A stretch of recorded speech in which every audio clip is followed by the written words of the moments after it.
안녕하세요. 샘물교육 쌤입니다. 안녕하세요. 반갑습니다. 네, 반갑습니다. 쌤, 네. 오늘은 어떤 책 소개하실 건가요? 네, 오늘은요, 바로 이 책입니다. 광야에서 온 편지. 네. 2021년 3월에 나온 책이고요. 올리브북스에서 나왔는데요. 네게브 야하드라는 저자가 쓴 책입니다. 근데 재밌는 게요. 저자 이름이 네게브 야하드인데 여기 보면 이스라엘 네게브 땅에서 스파라드 유대인의 귀환과 정착을 위해 사역하는 네게브 야하드 대표는 다니엘장 선교사 사랑의 교회에 파송되었다 이렇게 되어 있어요. 그러니까 이 네게브 야하드라는 것이 사람 이름이 아니고 예, 그 단체 이름입니다. 그래서 왜 그러냐면 광야에서 온 편지인데 네게브라는 말 자체가 이스라엘 말로 건조한 땅을 가리키는 말이에요. 그래서 이제 특별히 관사를 붙여서 사용하게 될 때에는 이게 남방 쪽을 가리켜서 이스라엘의 남방 지역, 건조한 땅들이 쭉 있는 그쪽 지역을 남방 지역, 네게브 지역이라고 말하거든요. 그래서 이 저자가 네게브여서 네게브? 이렇게 봤는데 단체 이름입니다. 자, 이렇게 책 표지에 나와요. 혼돈의 시대를 신실하고 지혜롭게 살아가는 방법. 그래서 이 책을 통해서 우리가 한번 우리의 삶을 좀 돌아볼 수 있었으면 좋겠고요. 목차를 보면 첫 번째는 영원을 향한 동행에 초대합니다 라는 여는 글로 시작을 해서 두 개의 파트로 되어 있죠. 첫 번째 파트에는 참된 예배자, 그 다음에 두 번째 파트에는 표대를 향하여 이렇게 되어 있고요. 마지막에 혼돈의 시대를 신실하고 지혜롭게 살아가는 방법으로 정리하고 있습니다. 파트 1에서는요. 그 한 파트에 20장까지가 되어 있는데 짧게 제목을 소개해보면 1. 영원 2. 성령으로 난 사람 3. 우주의 소리 4. 뜻밖의 그날이 5. 참된 예배자 1. 6. 참된 예배자 2. 7. 목마름 8. 섞지 마라 9. 믿음의 순도 10. 하나님을 아는 복 11. 안식 12. 하나님의 마음 13. 열매 맺는 삶 14. 쓴뿌리와 미혹 15. 말씀의 빛 16. 남은 시간 17. 완성된 퍼즐 18. 자다가 깰 때 19. 성령을 따라 행할 때 20. 돌아오라. 자, 이것들이 참된 예배자라는 파트의 장 제목들이었어요. 네. 또 두 번째, 표대를 향하여 라는 파트에 대해서는요, 21부터 40까지 있는데요. 21 동행, 22 주파수 맞추기, 23 회개의 축복, 24 신의 성품에 참여하는 자, 25 가데스 바네아, 26 표대를 향하여, 27 주께로 돌이키소서, 28 뉴 노멀, 29 언택트, 30 길을 내는 사람들, 31 말씀을 지킬 때, 32 오직 성령으로, 33 우리는 주님의 것, 34 질그릇, 35 목자와 양, 36 진짜 죄인입니까? 37 오직 말씀으로, 38 말씀을 따라가면 1, 39 말씀을 따라가면 2, 40 말씀을 따라가면 3 이렇게 되어 있어요. 네. 제가 특별히 이 책은 굉장히 좀 작고 얇은 책이에요. 네. 두껍지 않아요. 그런데 왜 이 장 제목을 다 소개하냐면 이 장 제목만으로도 사실 이 책의 내용에 대해서 한번 좀 살펴볼 수 있는, 생각해 볼 수 있는 그러한 내용들이 있어요. 그리고 이걸 보면서 내 스스로도 맞아. 어떤 부분에서는 이건 뭘까? 이렇게 궁금증이 드는 내용들이 있어서 네. 그래서 한번 소개를 해봤어요. 파트 1에 참된 예배자 여기 20개의 장이 있는데 이 제목들 중에 좀 눈에 들어오는 제목이 있어요? 이 20개의 제목 중에 네. 참된 예배자라는 파트랑 네. 연결지어서 생각을 해볼 수 있는 장들이 굉장히 많은데 네네. 그 중에서 제가 생각하기에 연결이 안 된다고 생각했던 장이 네. 8장이었어요. 네. 이 섞지 말아라는 게 네네. 목적어도 없어서 어떤 네네. 거에 관해서 얘기하는지 모르겠어서 궁금했습니다. 네. 8장에 섞지 마라 이렇게 되어 있는데요. 네. 그 부분을 한번 소개해 볼게요. 그러면요. 우리가 참으로 창조적인 삶을 살기 원한다면 처음부터 그리고 매번 다른 마음이 올 때마다 섞지 않기로 뜻을 정해야 합니다. 하나님이 만드신 그대로 사는 것입니다. 하나님은 창조자시고 모든 지혜의 근본, 곧 창조의 근원입니다.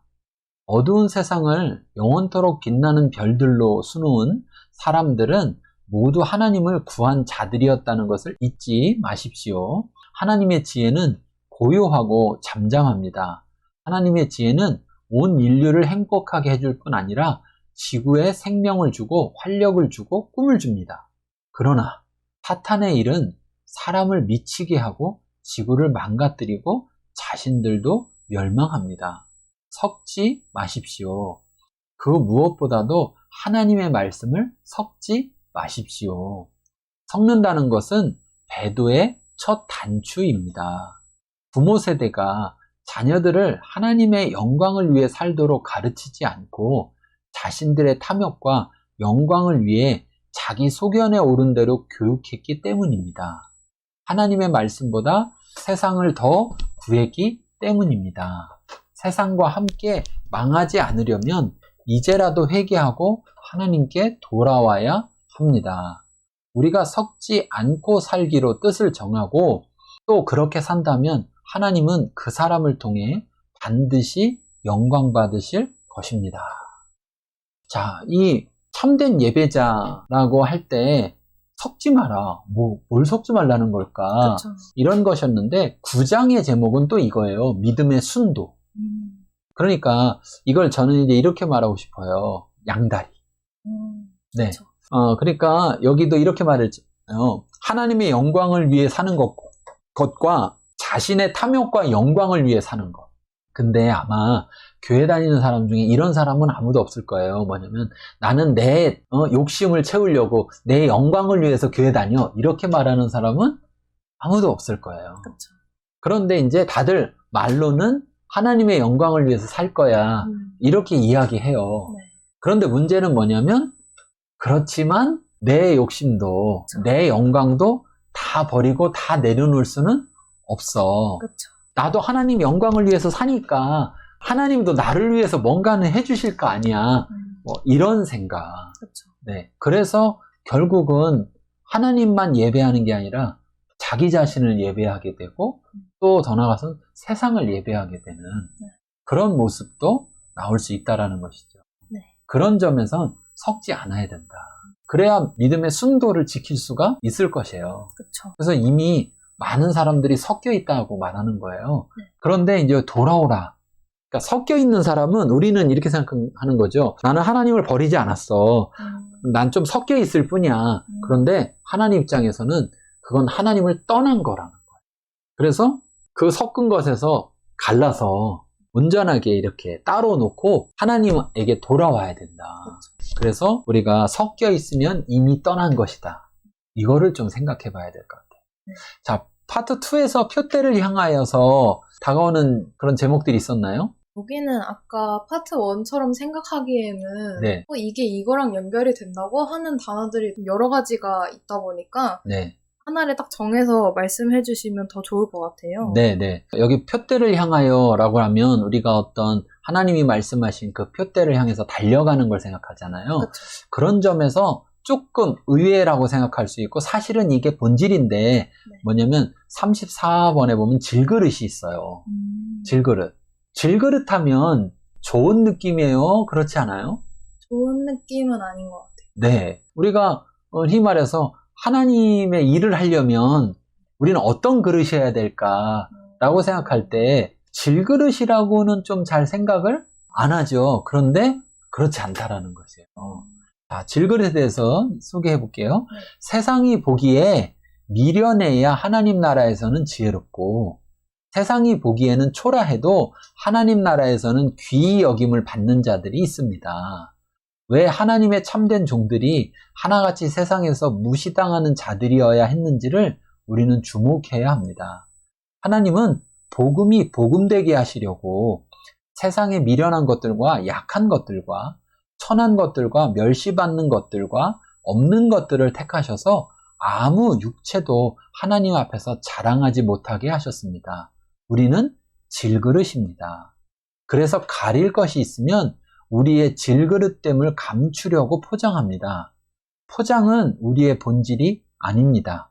하나님께서 예수 그리스도의 얼굴에 있는 하나님의 영광을 아는 빛을 우리 마음에 비추신 것은, 이 보배를 질그릇 안에 두신 것은 심히 큰 능력이 우리가 아닌 하나님으로부터 온다는 것을 알게 하려는 것입니다.